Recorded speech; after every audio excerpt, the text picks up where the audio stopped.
I'm just here doing the service and the check over on your Cadet snowblower. I'm just gonna I've made this video for you just so you can see some of the problems that you have with it. Just a lot easier to explain it this way than to try to explain everything over the phone.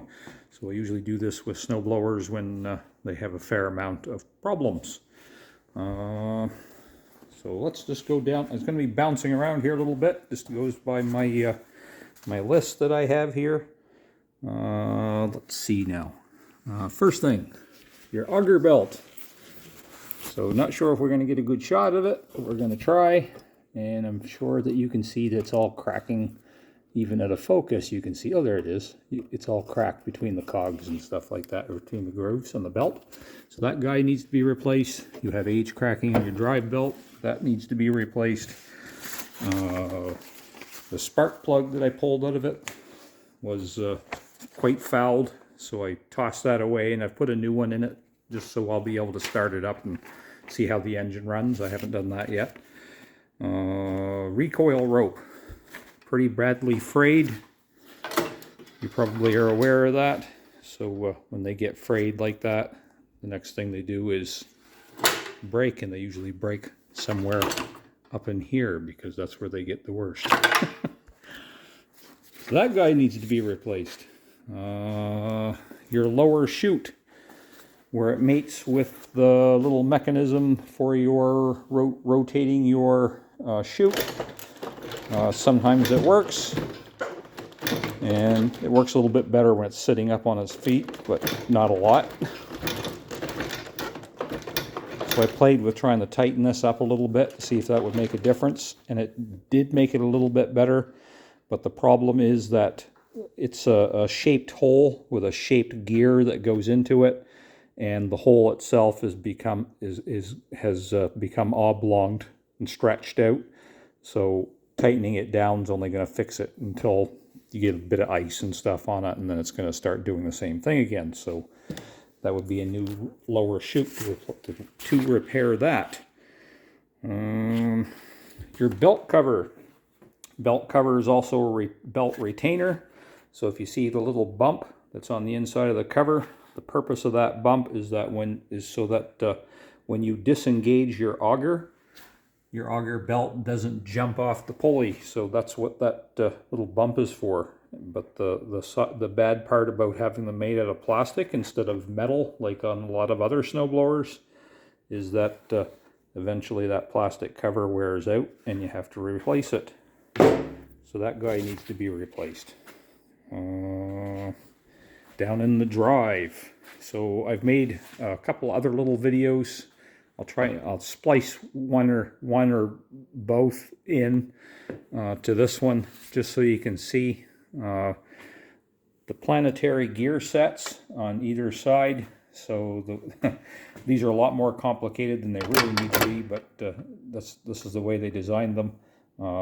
There's 3 sets of needle bearings inside here. Inside this planetary gear set are 3 little gears, and this part that I have my finger on also has gears on the outside. We won't get too deep into this. The bearings on this one are still functional. So I actually have this side disengaged right now, but the bearings on this side are still functional. They're a bit dry. They need to be greased. So every once in a while, these need to be taken apart and greased up. Otherwise, the bearings wear out, and then the shaft ends wear out, and then the gears don't make contact anymore. That basically all this stuff just starts to not exactly fall apart, but it will skip and jump.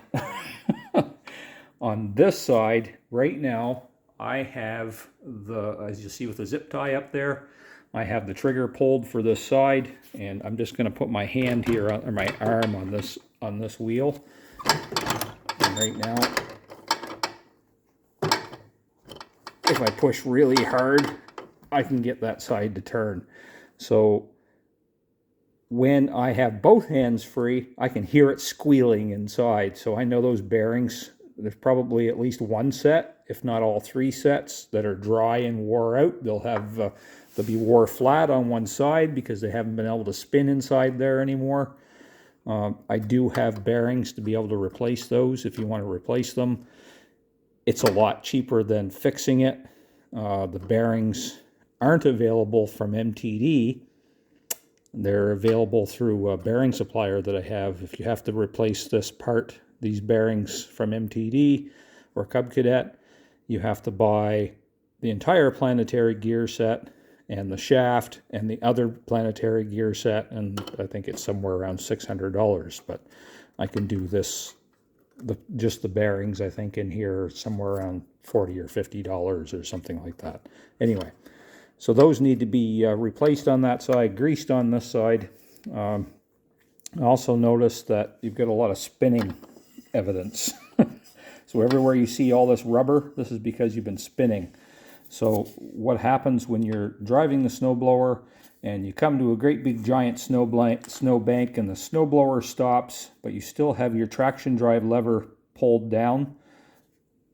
If you notice that the wheels stop, the wheels might stop, but this pulley right here, this is a belt-driven pulley off the engine, and that's what makes contact with that rubber disc when you pull that lever. So this is your cable. As long as you have that lever pulled and they're making contact, that pulley right there it chews pieces off of, it'll chew up your rubber disc. And if we go around here far enough, you can see where that's already started to happen. So this has started this will start delaminating soon. We've already started that. Next few times that starts spinning on it, it'll get hot enough and bigger chunks will start coming off it. So I would recommend replacing that friction rubber now rather than later. Let's see. You're also missing your light bulb. I don't have that on my notes, but I did notice it. Up here, if you look at that cable, you can see where the metal has come apart. That actually holds the cable all together. So that guy needs to be replaced. It should look like that. So just so you know. And sometimes they'll also wear, and the ends will break off them as well, but that guy also needs to be replaced. So what I'm going to do, I'm not going to do any other service work to it as far as adding things to it. I've put a spark plug in it. I will get it back up on its wheels, and if I need to put a little gas in it or something, I will to start the engine and see how it runs.